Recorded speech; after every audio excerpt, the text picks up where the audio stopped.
Are challenging elements of a new property insurance incentive program nearly 3 months before the program is set to launch. But as Maddie Kurth reports, the state insurance commissioner stands firm in his defense of the plan. Nobody should be risking their lives to prove that they are worthy of their government's investment. It's been nearly 7 months since a hurricane-ravaged home went up in flames in Gentilly, and Andronica Morris remains haunted.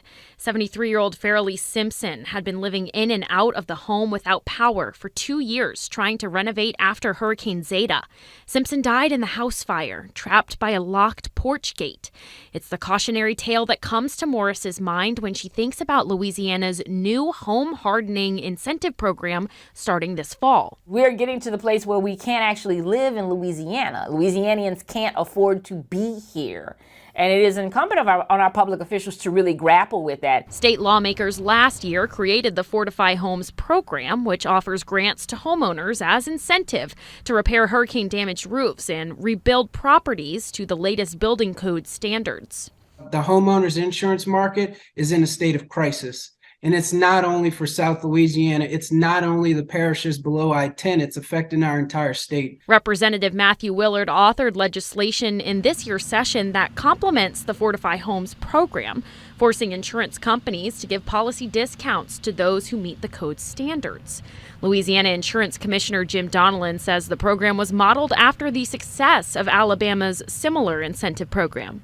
There's little, if any, criticism of the program in Alabama.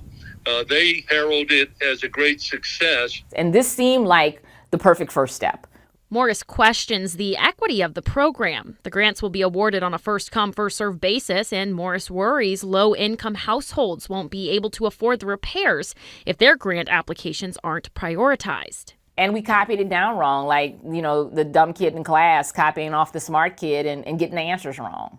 Donnellan says that was never the plan.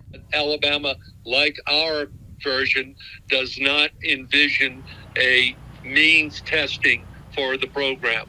This program's purpose is to accomplish what we need to do in order to keep our state able to live on our coast below I-10, I-12, and frankly, our economy to thrive.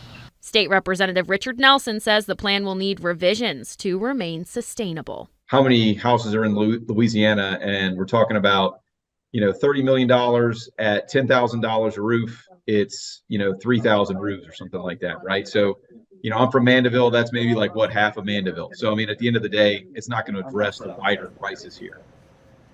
As our partners at the Louisiana Illuminator report, an income component for the program was discussed during the legislative process, but gained little support from lawmakers. So far, the only requirements are that applicants must have an owner-occupied home in good shape that can pass a fortified home inspection.